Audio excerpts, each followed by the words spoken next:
A través de Él es que podemos alivianar nuestras cargas.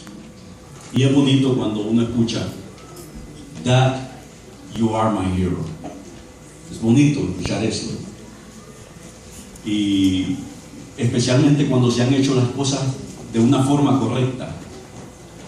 Pero aún así, aunque no se hayan hecho las cosas correctas, el Señor está dispuesto ¿a qué? A perdonarnos, a que nosotros enmendemos nuestras faltas. Tenemos un Padre celestial que ese es el perfecto.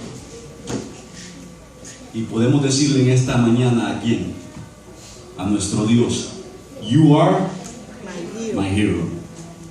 Ese es nuestro Dios, nuestro héroe. Y Él nos dio la palabra, nos dio un mapa para que nosotros lo sigamos. Nos ha bendecido con la Escritura, con su palabra, para que nosotros a través de ella le conozcamos. Quizás en esta mañana nosotros estemos aquí y hayamos sufrido algún percance al llegar a este lugar en esta semana.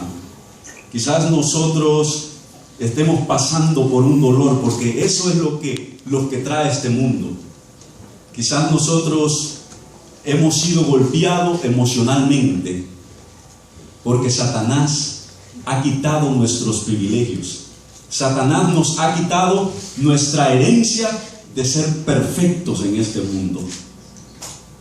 Pero en esta mañana nosotros tenemos que conocerle de una manera práctica. Tenemos que conocer a ese Dios verdadero. Y yo tenía un deseo en mi corazón, y era el de ir a mi país.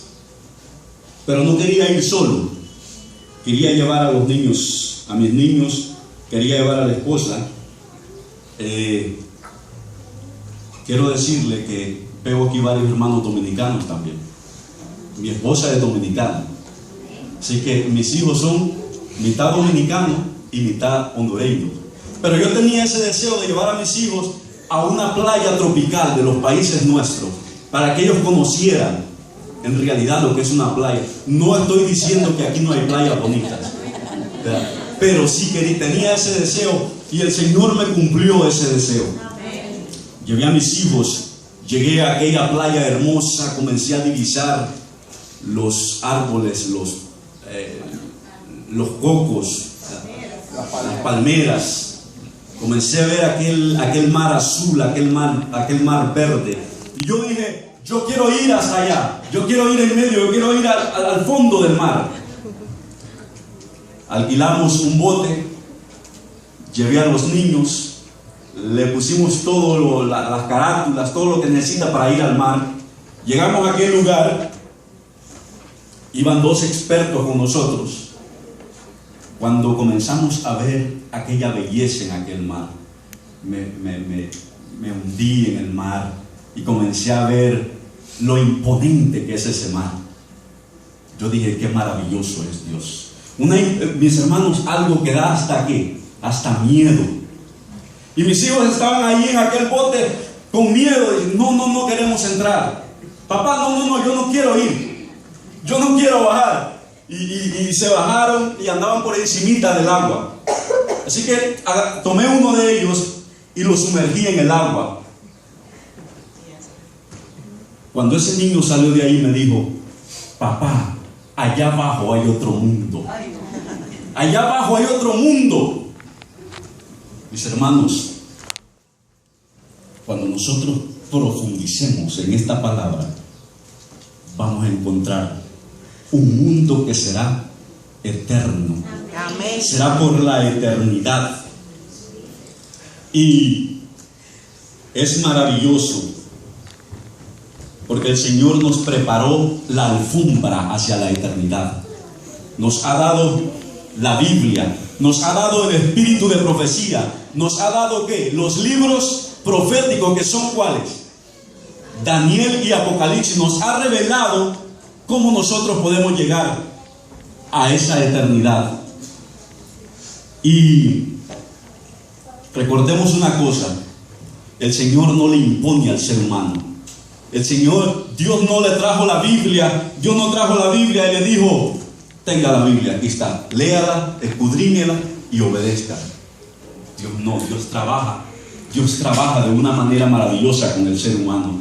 Cuando Cristo estuvo aquí en la tierra, Él le dio consejo a los discípulos. ¿Por qué le dio consejo? ¿Por qué? Porque mucho antes ya les había dado idea. En el Génesis, Abraham lo llama el Dios de las alturas.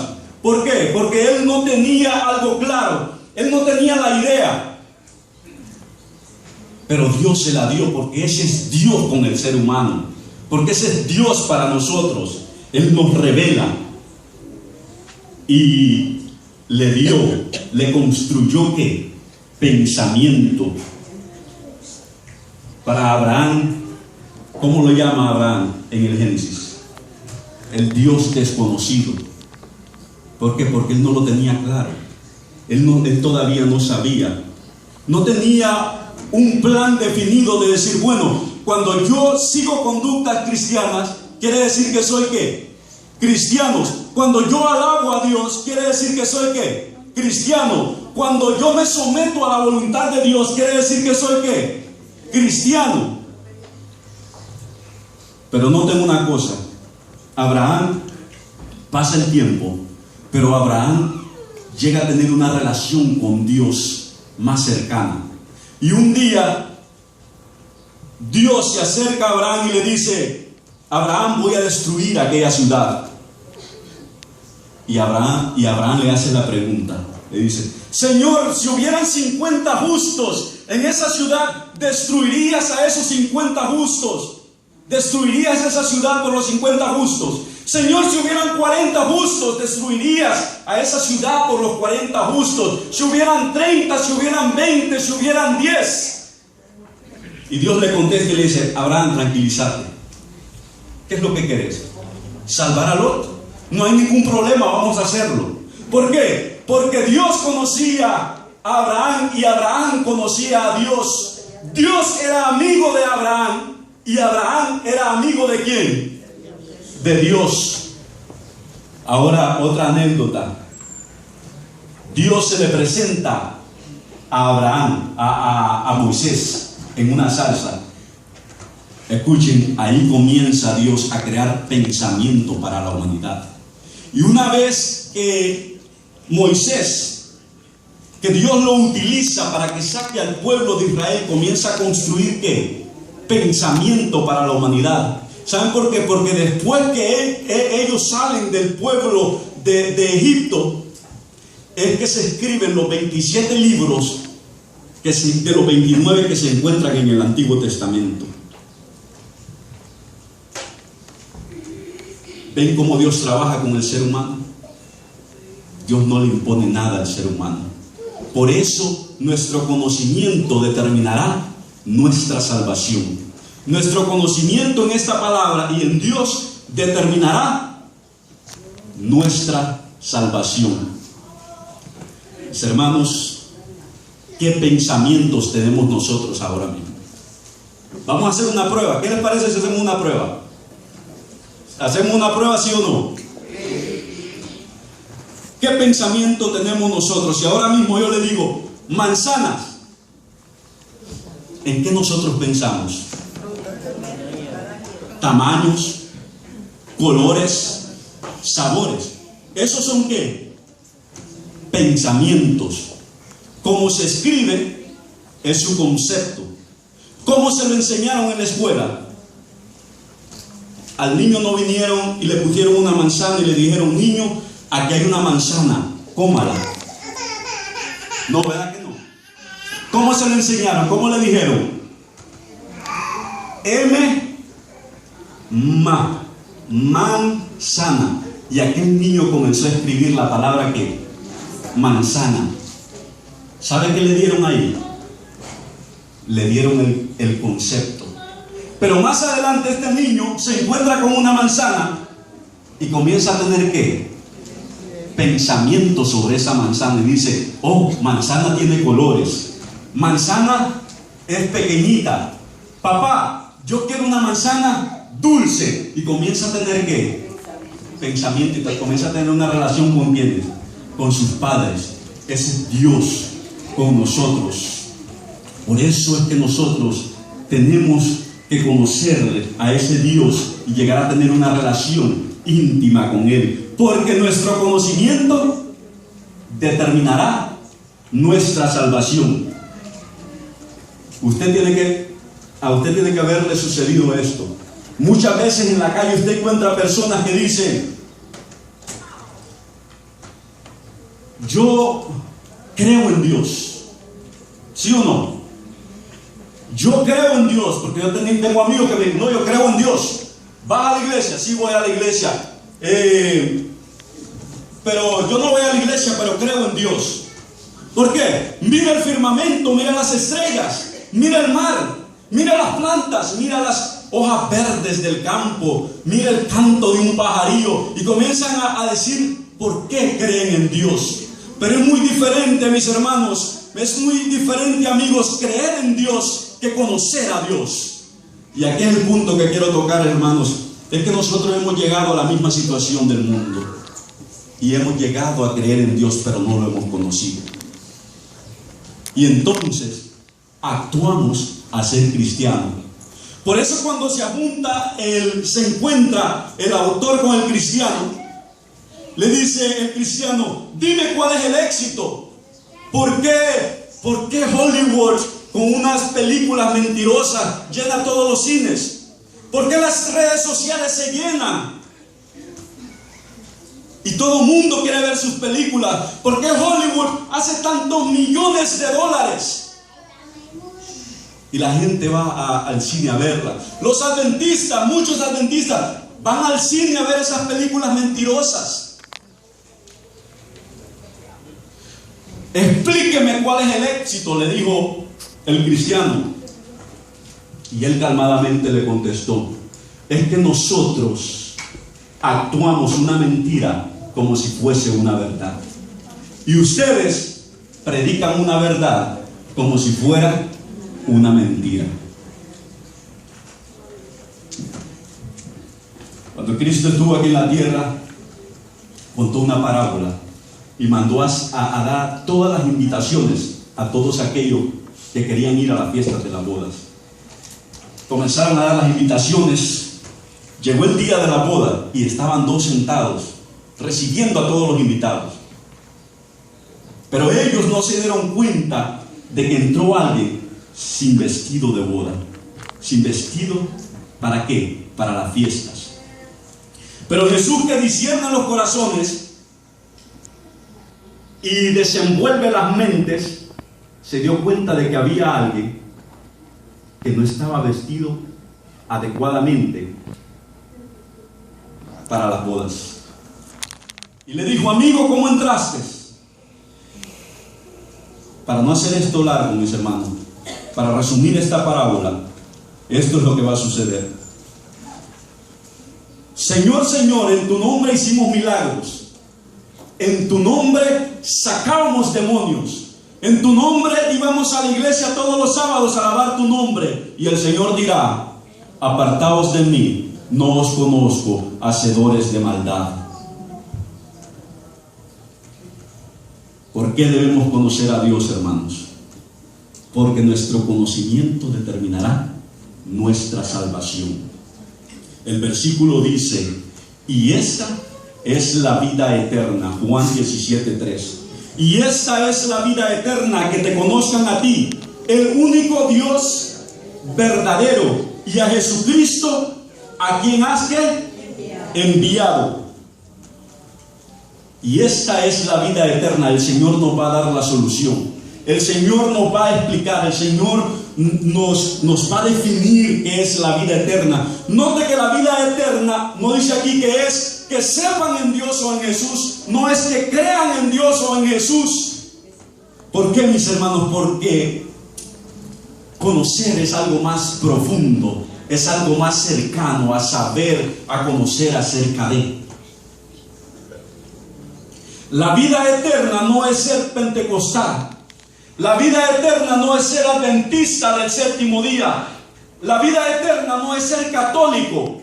no es ser testigo de Jehová. La vida eterna es conocer a Dios. Nuestro conocimiento determinará, mis hermanos, nuestra salvación. El conocimiento de Dios es importante, porque solo a través del conocimiento es que una persona puede acceder a lo que la Biblia denomina como la vida eterna.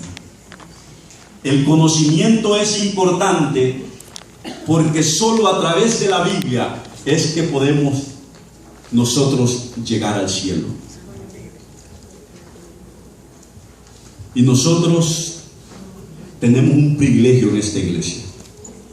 Tenemos un privilegio que tenemos al principio que le dije. Tenemos la Santa Biblia. Tenemos el espíritu de profecía. Tenemos el libro de Daniel y Apocalipsis. ¿Qué dice Apocalipsis? Que nosotros somos ¿qué? Ricos. ¿Por qué? ¿Por qué somos ricos? Mis hermanos, tenemos una bendición de tener todo esto en nuestras manos para nosotros conocer a Dios.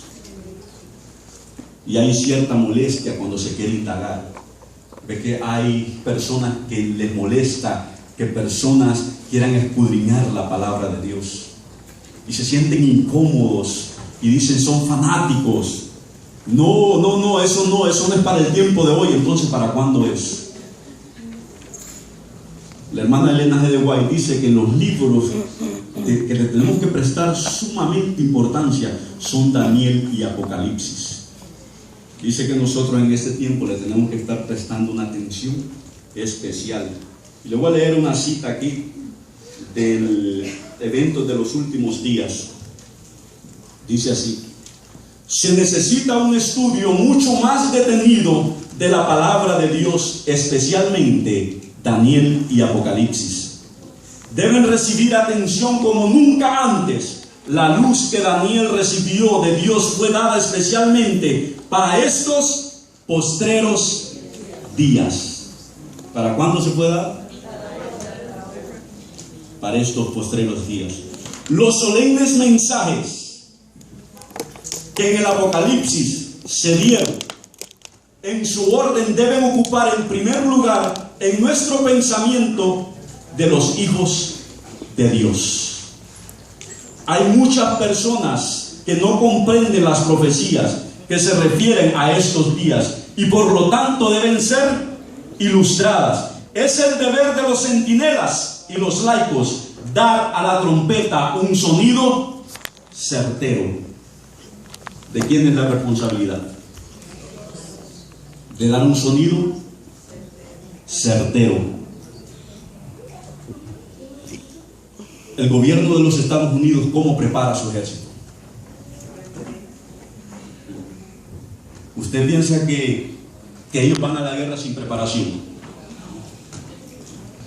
Tienen que tener un conocimiento logístico acerca del armamento. ¿Para qué? Para que no hayan accidentes, para que ellos mismos no se maten. Hacen un estudio de la fauna, las flores, las hojas, las plantas que se encuentran en aquel lugar. Después hacen otro estudio acerca del terreno donde se van a enfrentar. Mis hermanos, eso les da un poder de permanencia y sobrevivencia. El Espíritu Santo en los últimos días nos va a dar el poder de permanencia y sobrevivencia en esta iglesia. En esta iglesia que es de Dios. Nos va a dar el poder ¿de qué? De sobrevivencia y permanencia en este lugar, porque la noche llega, la noche se aproxima y van a haber problemas y nosotros tenemos que conocer a Dios. ¿Para qué?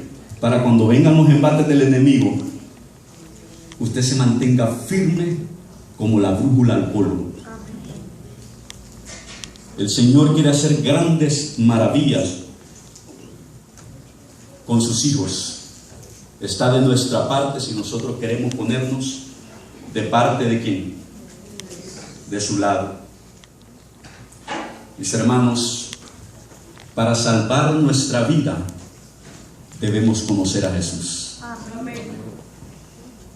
Nuestra meta debe ser conocer a Jesús. Porque como iglesia, si no conocemos a Jesús, podemos perderlo todo. Si no conocemos a Jesús como iglesia, ¿lo podemos perder qué? Todo. Y más aún, nuestra salvación. Vamos a ir al libro de Jueces. Jueces capítulo 2, versículo 10 al 14. Jueces capítulo 2, capítulo 10 al 14. Y dice de la siguiente manera: y toda aquella generación también fue reunida a sus padres, y se levantó después de ellos otra generación que no conocía a Jehová, ni la obra que él había hecho. ¿De quién era la responsabilidad? Dirigentes, ¿de quién era la responsabilidad? Padres, ¿de quién era la responsabilidad? De enseñarle a esta nueva generación de quién era Dios, de las proezas que él había hecho. ¿De quién era la responsabilidad?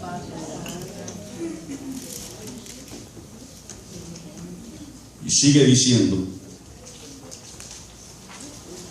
después los hijos de Israel hicieron lo malo ante los ojos de Jehová y sirvieron a los Baales. Dejaron a Jehová, el Dios de sus padres, que los había sacado de la tierra de Egipto, y se fueron tras otros dioses, los dioses de los pueblos que estaban en sus alrededores, y los cuales adoraron y provocaron a ira a Jehová. Y dejaron a Jehová y adoraron a Baal y a Astarot. Pregunto, ¿esta generación conoce a Dios? ¿Nuestros jóvenes conocen a Dios? Jóvenes ahora que quieren parecer al mundo. Nuestros jóvenes han tomado las costumbres del mundo. Quieren parecerse al mundo. Y hay un problema dentro de la iglesia cuando sucede esto. ¿Por qué, mis hermanos? ¿Por qué sucede esto? Porque no conocemos a Dios, no le hemos conocido, y ese ha sido el problema de nuestra iglesia. Yo no puedo pararme aquí en el púlpito y comenzar a darle un mensaje de conformismo, a darle un mensaje liviano. Líderes, hay un compromiso cuando uno se para en este púlpito y de decirle al pueblo las cosas que están escritas para este tiempo. Yo siento temor muchas veces, porque en nuestros hombros recae una responsabilidad, porque nosotros hemos sido elegidos como un pueblo especial para Dios. Pero ¿qué sucede? No estamos haciendo el trabajo. Hay una cita que se encuentra en este mismo libro, Eventos de los Últimos Días, la página 42. Y mire la responsabilidad que nosotros tenemos como hijos de Dios. Los adventistas del séptimo día han sido elegidos por Dios como pueblo particular, separados del mundo con el gran instrumento de la verdad. Los ha sacado de la cantera del mundo y los ha relacionado consigo. Ha hecho de ellos representantes suyos y los ha llamado a ser sus embajadores durante esta última fase de la obra de la salvación. Les ha encargado que proclamen al mundo la mayor suma de verdad que se haya confiado alguna vez a seres mortales. ¿Qué se nos ha sido confiado? Una suma de verdad que se haya confiado jamás alguna vez a seres mortales. Los adventistas más solemnes y terribles que Dios haya enviado alguna vez a los hombres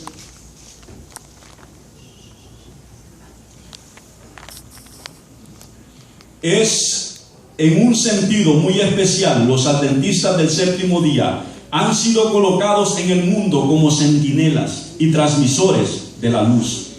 A ellos ha sido confiada la tarea de dirigir la última amonestación del mundo que perece. La palabra de Dios proyecta sobre ellos una luz maravillosa. Una obra de mayor importancia les ha sido confiada. ¿A quiénes se les confió esto? Los adventistas del séptimo día. Esos somos nosotros, hermanos. Digámoslo con fuerza, nosotros, los adventistas del séptimo día, se nos ha confiado. Mis hermanos, lo que yo le mencioné al principio, yo no quiero hablar un montón, pero quiero hacerle un reto a la pregunta inicial, y es el por qué debemos entenderlo todo. ¿Por qué como adventistas del séptimo día tenemos la responsabilidad de qué? De saberlo todo. Porque nuestro conocimiento determinará ¿qué? Nuestra salvación. Yo quiero que en esta mañana usted se vaya con esa iniciativa. ¿Saben por qué, mis hermanos? ¿Saben por qué esto es tan importante?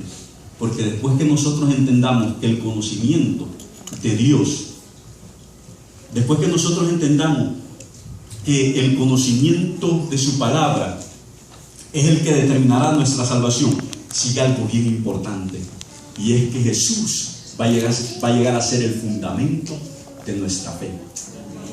Usted ya no va a escuchar hermanos que digan: yo no voy a la iglesia porque el pastor no me visita. ¿Cuál es la motivación de ese hermano? El pastor. Ya usted va a escuchar menos hermanos que digan: yo no voy a la iglesia porque estoy desanimado, el cargo que yo quería el año pasado no me lo dieron, yo iba a hacer un mejor trabajo. ¿Cuál es la motivación de ese hermano? El cargo.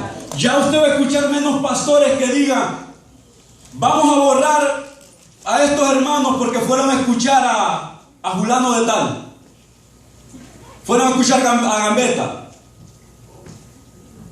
¿Por qué? Porque el fundamento de la fe, ¿cuál es?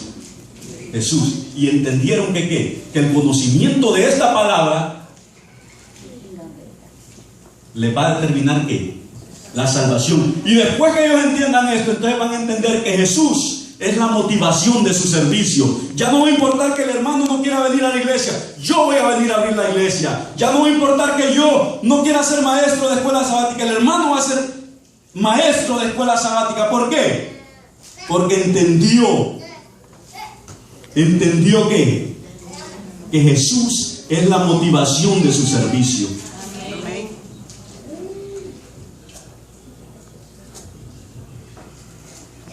Alguien entendió eso, y ese fue Enoc.